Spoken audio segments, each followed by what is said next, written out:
तड़कापुर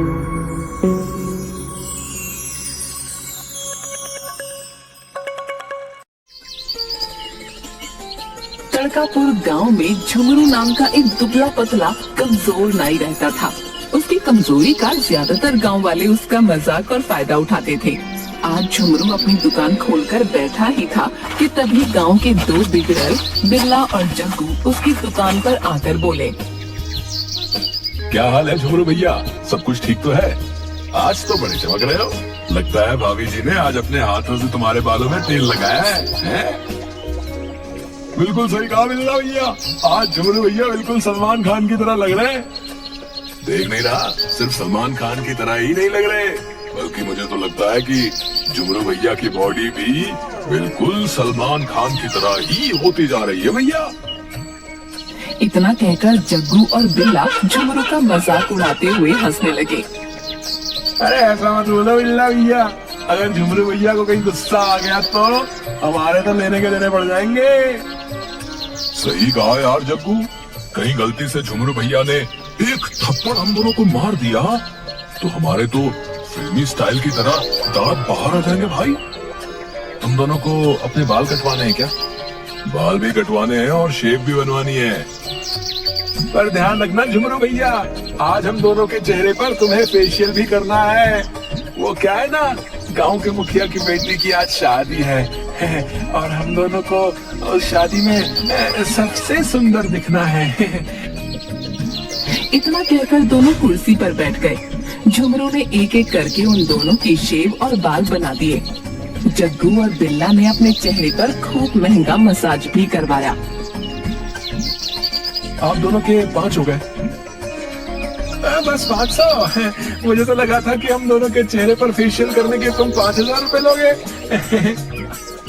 आप दोनों के चेहरे पर जो फेशियल करवाया है वो थोड़ा महंगा है, उसकी क्रीम बहुत महंगी आती है। सोच लो, कुछ और ज्यादा कर लो पैसे। आप दोनों क्यों मजाक कर रहे हैं मुझसे? अरे क्या तुम हमारी भाभी लगती हो हैं? जब हम तुमसे मजाक करेंगे हैं भाई? मैंने आप दोनों से बिल्कुल मुनासिब पैसे मांगे हैं। भला मैंने गांव में किसी से ज्यादा पैसे लिए हैं क्या? ठीक है बिल्ला, इन्हें 500 दे दो। बिल्ला के इतना बोलते ही जग्गू ने झुमरू के 5 थप्पड़ जड़ दिए और बिल्ला ने तो झुमरू के मुंह पर 2 मुक्के मार दिए। बेचारा कमजोर झुमरू जमीन पर गिर गया।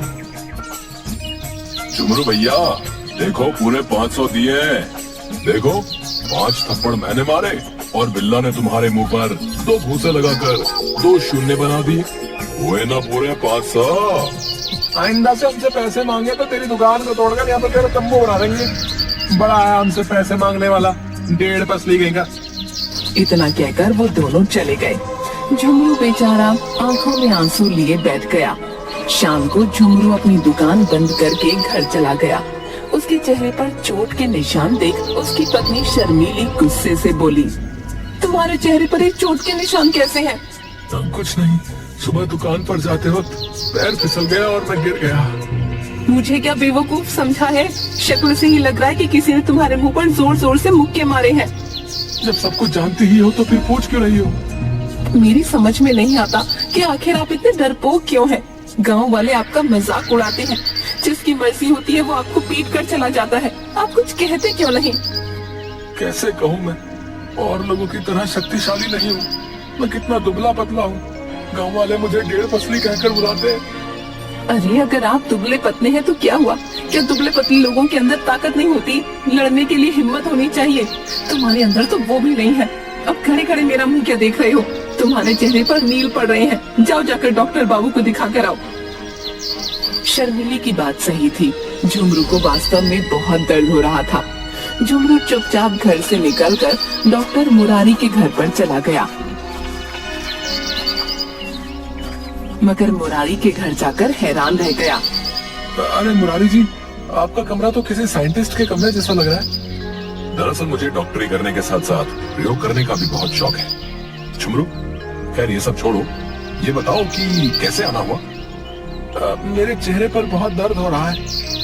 झुमरू के कहने पर डॉक्टर मुरारी झुमरू के चेहरे को गौर से देखने लगे। लगता है आज तुम्हें फिर से किसी ने पीटा है।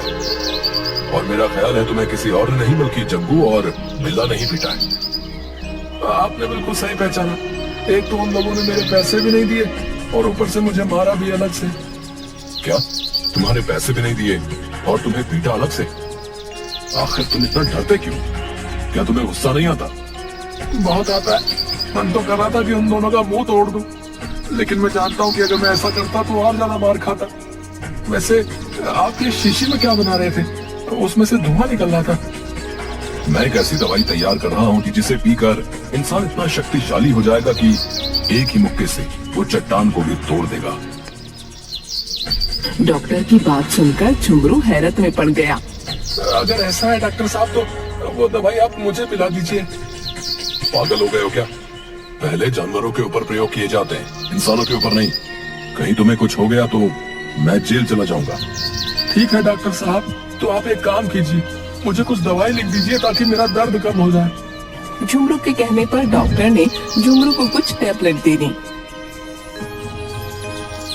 झुमरू को गोली खाकर आराम मिल गया और झुमरू अपने घर चला गया। कुछ दिन ऐसे ही चलता रहा। एक दिन झुमरू अपनी पत्नी के साथ बाजार से लौट रहा था कि तभी जग्गू की बाइक शर्मीली से जा टकराई। शर्मीली, जग्गू और बिल्ला नीचे गिर गए। ये क्या हरकत है बिल्ला भैया? देखकर नहीं चल पाते क्या? तुम्हारी वजह से मेरी पत्नी को चोट लग गई। बिल्ला और जग्गू उठकर खड़ी हो गए। क्या बोला? 1.5 बजनी नहीं है? खुद तो अंधों की तरह चल रहे हो सड़क पे हैं, ऊपर से हमें दोष दे रहा है। लगता है ये उस दिन के 500 रुपए भूल गया। इसे फिर से 500 रुपए देने होंगे। इतना बोलकर दोनों ने झुमरू को पकड़ लिया। ऐसा मत करो, मेरी पत्नी के सामने मुझे मारोगे तो मेरी बेइज्जती हो जाएगी। शर्मीली दर्द से कराहते हुए बोली, छोड़ दो मेरे पति को। एक तो अंधाधुंध फुल रफ्तार से अंधे होकर बाइक चलाते हो। तुम्हारी बाइक मेरी कमर से टकराई है। माफी मांगने की बजाय ऊपर से अकड़ रहे हो। मैं तुम दोनों की शिकायत मुखिया से करूंगी। शौक से कर दो, मुखिया हमारा क्या बिगाड़ लेगा है? वो तो खुद हमारे पिता से उधार पैसे मांगने आता है। मत भूलो, मेरे पिता और बिल्ला के चाचा इस गांव के जमींदार हैं। वैसे भाभी, तुम्हारी कमर इतनी नाजुक है तो हम क्या करें? अरे शर्मीली भाभी, इस 1.5 बजनी में क्या रखा है? हम दोनों से दोस्ती कर लो, तुम्हें रानी बनाकर रखेंगे। रानी, ये क्या बकवास कर रहे हो तुम दोनों? तुम्हें शर्म नहीं आती? मेरे ही सामने मेरी पत्नी को छेड़ रहे हो। हाँ छेड़ रहे हैं, तो तू क्या कर लेगा बे? हैं? तो यार क्यों इस 1.5 बजनी से खामखा बात करके अपना वक्त बर्बाद कर रहा है? भाई जड़ पे 2-3 गाल पर। बिल्ला के कहने पर जग्गू ने 2-3 थप्पड़ झुमरू के गाल पर जड़ दिए और वो दोनों झुमरू का मजाक उड़ाते हुए वहाँ से चले गए। जब तुम मेरी सड़क पर इन लड़कों से मेरी रक्षा नहीं कर सकते तो फिर तुम्हारे पति होने का क्या फायदा? डूब मरो चुल्लू भर पानी में। इतना कहकर शर्मीली गुस्से से वहाँ से चली गई। झुमरू रात तक वहाँ गुस्से की हालत में खड़ा रहा। रात को झुमरू अपने घर की ओर जाने लगा, तभी उसकी नजर डॉक्टर मुरारी के घर पर पड़ी। झुमरू तुरंत मुरारी के घर के अंदर चला गया और झुमरू वही ताकत की दवाई उठाकर घर चला आया। अगली सुबह वो बगैर कुछ खाए पिए घर से बाहर आकर उस शीशी को जेब से निकालते हुए गुस्से में अपने आप से बोला, बिल्ला और जग्गू ने मेरा जीना हराम कर रखा है। कल तो इन दोनों ने हद कर दी, मेरी पत्नी के सामने मुझे बेइज्जत कर दिया। मैं उन दोनों को नहीं छोड़ूंगा। और उन दोनों को ही क्यों, पूरा गांव मेरा मजाक उड़ाता है। मैं सबको सबक सिखाऊंगा। इतना बोलकर जग्गू वो पूरी शीशी पीने ही वाला था कि तभी वो खुद से बड़बड़ाते हुए बोला, नहीं, ये मैं क्या कर रहा हूँ? डॉक्टर मुरारी ने कहा था कि इसका प्रयोग सबसे पहले जानवरों में किया जाएगा, लेकिन मेरी जिंदगी भी तो किसी जानवर से कम है क्या? जब भी किसी का दिल चाहता है तो जानवरों की तरह मुझे पीट कर चला जाता है। मैं एक काम करता हूँ, इसको आधा ही पीता हूँ, जो होगा देखा जाएगा। इतना कहकर झुमरू ने आधी शीशी पीकर जेब में रख ली, मगर उसे अपने अंदर कुछ भी परिवर्तन महसूस नहीं हुआ। अरे मुझे तो कुछ भी महसूस नहीं हुआ, ऊपर से मुझे भूख और लगने लगी। जेब में खाने के लिए पैसे तो है नहीं, चलो चाय से ही गुजारा कर लेते हैं। झुमरू गांव में एक चाय की दुकान पर आकर चाय वाले से बोला, एक चाय देना भैया। क्या हाल है झुमरू भैया? सुना है कल बिल्ला और जग्गू ने तुम्हारी पत्नी के सामने तुम्हें पीट दिया। इतना कहकर चाय वाला हंसने लगा। झुमरू ने अपनी मुट्ठियां गुस्से से भींच लीं। तभी वहाँ जग्गू और बिल्ला हंसते हुए आ गए। तो एक कप चाय हमें पिला दो भैया। और हाँ भाई, चाय के पैसे वैसे जो है ना हमारे झुमरू भैया देंगे, समझे? लेकिन मेरे पास सिर्फ एक ही चाय के पैसे हैं, समझे? अबे हमें इससे क्या मतलब बे? अबे पैसा तो तू देगा बे। अरे बहस मत करो झुमरू भैया, अभी नहीं है तो बाद में दे देना। तो ये कैसी बातें कर रहे हो तुम? मैं सिर्फ अपनी चाय के पैसे दूंगा। अरे मैं तो इसलिए बोल रहा था कि ये दोनों तुम्हें खामखा पीट देंगे। आज तुम्हें इतना गुस्सा क्यों हो रहा है? चाय वाले के कहने पर झुमरू सोच में पड़ गया। ये सच था कि दवाई पीने के बाद झुमरू को बेहद गुस्सा आ रहा था। तभी अचानक देखते ही देखते झुमरू की शर्ट फट गई और झुमरू के हाथों के मसल्स निकल आए। ये देखकर चाय की दुकान पर मौजूद सभी व्यक्ति हैरत में पड़ गए। तुम दोनों ने कल मेरी पत्नी के सामने बहुत बेइज्जती की है ना, अब मैं तुम दोनों को नहीं छोड़ूंगा। झुमरू का शरीर देखकर जग्गू और बिल्ला थर थर कांपने लगे। अरे इसको क्या हो गया बिल्ला? एक कमजोर नाई से पहलवान कैसे बन गया? तभी झुमरू ने उन दोनों को पूरी तरह से पीट दिया। बिल्ला और जग्गू की पसलियां तोड़कर झुमरू गुस्से से चाय वाले से बोला। क्यों रे, तुझे बड़ी हंसी आ रही थी मुझे देखकर, हैं? अरे नहीं झुमरू भैया, हम तो आपकी भलाई के लिए बोल रहे थे, हम सब आपके साथ में हैं। आते ही तूने मेरा सबसे पहले मजाक उड़ाया था। उन दोनों से कुछ कहने के बजाय तू मुझसे ही चाय के पैसे मांग रहा था, है बे? इतना कहकर झुमरू ने लातों और घूंसों से चाय वाले का मुंह लाल कर दिया। चाय वाला बेहोश होकर गिर पड़ा। पूरे गांव में हाहाकार मच गया। कुछ ही देर में गांव का जमींदार चौधरी अपने आदमियों को लेकर गुस्से से झुमरू के घर पर पहुंचकर उसकी पत्नी से बोला। कहाँ है तेरा पति झुमरू? उसने मेरे भतीजे और बेटे को इतनी बुरी तरह से मारा है कि उनकी पसलियां तक तोड़ दी। ये कैसी बात कर रहे हैं आप चौधरी जी? मेरे पति तो बेहद दुबले पतले और बहुत सीधे हैं। उल्टा तुम्हारे बेटे और भतीजे ने कल बाइक से मेरी पीठ पर चोट मार दी और मुझे छेड़ा। और अरे बकवास मत कर शर्मीली, हैं? अरे पूरे गांव में तेरा पति सबको बेदर्दी से पीटता फिर रहा है, हैं? तभी अचानक वहाँ पर झुमरू आ गया। झुमरू को देखकर चौधरी थर थर कांपने लगा और अपने आदमियों से बोला। अरे देखते क्या हो, अरे निकाल दो इसकी सारी पहलवानी। चौधरी के कहने पर चौधरी के आदमी झुमरू को मारने के लिए बढ़े, मगर झुमरू ने देखते ही देखते चौधरी के सारे आदमियों को धूल चटा दी। ये देखकर चौधरी डर कर वहाँ से भागने लगा। झुमरू ने तुरंत चौधरी को पकड़ लिया। कुछ देर पहले तेरे बेटे और भतीजे को मारा था, अब तेरी बारी है। इतना कहकर झुमरू ने चौधरी को भी बुरी तरह से पीट दिया। चौधरी दर्द से कराहता हुआ वहाँ से चला गया। अजीब, ये आपको क्या हो गया? आप तो बेहद दुबले पतले थे, अचानक इतने तगड़े कैसे हो गए? ये सब डॉक्टर मुरारी की दवाई का कमाल है। अब मैं हमेशा ऐसे ही रहूंगा और सारे गाँव वालों का जीना हराम कर दूंगा। तभी दवाई का असर खत्म हो गया और झुमरू अपनी पहले जैसी अवस्था में आ गया।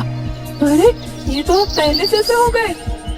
नहीं, मैं पहले जैसा नहीं होना चाहता, अभी भी दवाई मेरे पास है। झुमरू शीशी निकालकर पीने ही वाला था कि तभी डॉक्टर मुरारी दौड़ता हुआ वहाँ आ गया। अरे झुमरू भैया, ये क्या कर रहे हो? इस दवाई को मत पियो। अरे नहीं, इस दवाई की वजह से आज मैंने उन सबको धूल चटा दी जो मेरा मजाक उड़ाते थे। अरे झुमरू भैया, कल पूरी रात मैं इस दवाई को घर में ढूंढता रहा, लेकिन जब सुबह मुझे पता चला कि तुमने सबको पीट दिया तो मैं समझ गया कि ये दवाई तुमने पी ली है। ये दवाई वैसी नहीं है जैसा तुम समझ रहे हो। दूर हट जाओ डॉक्टर मुरारी, और तुम मुझे इस तरह की और दवाई बना कर दो। झुमरू, मैं तुम्हें वही बताने की कोशिश कर रहा हूँ। ये दवाई सिर्फ कुछ देर के लिए इंसान को थोड़ा सा आकार बढ़ाकर मसल्स बना देती है, लेकिन ताकत पैदा नहीं कर सकती। आप कहना क्या चाहते हैं? वही जो तुम सुन रहे हो। इसे पीने से सिर्फ तुम्हारे मसल्स और थोड़ी सी लंबाई बढ़ेगी, लेकिन जिन गांव वालों को तुमने पीटा है वो तुम्हारी खुद की ताकत है झुमरू। मैं नहीं मानता। अगर ऐसी बात है तो फिर मुझे गुस्सा क्यों आ रहा था? झुमरू, इस दवाई को पीने के बाद सिर्फ इंसान को थोड़ा सा गुस्सा आ जाता है। जब तुम्हारे शरीर का आकार और मसल्स बढ़ गए तो तुम्हें उसे देखकर हिम्मत आ गई। जबकि सच तो यह है कि अगर तुम इसे नहीं भी पीते और अपने अंदर हिम्मत पैदा कर लेते तो तुम उन लोगों को वैसे भी मार देते। झुमरू, तुम सिर्फ देखने में दुबले पतले जरूर, लेकिन तुम्हारे अंदर एक आम आदमी की तरह ही ताकत है। तो आप सही बोल रहे हैं डॉक्टर, शायद मुझ में हिम्मत की ही कमी थी। आज के बाद अब मैं अन्याय नहीं सहूंगा। उस दिन के बाद झुमरू ने डरना छोड़ दिया। एक दिन झुमरू उसी चाय वाले की दुकान पर चाय पी रहा था कि तभी वहाँ पर जग्गू और बिल्ला आ गए। कहीं ये लोग मुझसे बदला लेने तो नहीं आए? झुमरू उन दोनों की ओर गौर से देखने लगा। तभी जग्गू फुसफुसाकर बिल्ला के कान में बोला, अबे यहाँ तो झुमरू ना ही खड़ा है, देख कैसे हमें घूर कर देख रहा है। अबे तो हमें क्या है, हम कोई लड़ने थोड़ी आए हैं भाई। अबे ये हमें घूर रहा है, कहीं ऐसा ना हो कि ये फिर से पहलवान बनकर हमें पीट दे। तू सही कह रहा है यार, चल निकल लेते हैं यहाँ से चुपचाप, कहीं ऐसा ना हो कि ये हमें फिर से पीट दे। जग्गू और बिल्ला बड़ी फुर्ती से दुम दबाकर भाग गए। झुमरू के होठों पर मुस्कुराहट आ गई। इसके बाद झुमरू अपनी पत्नी के साथ खुशी खुशी रहने लगा।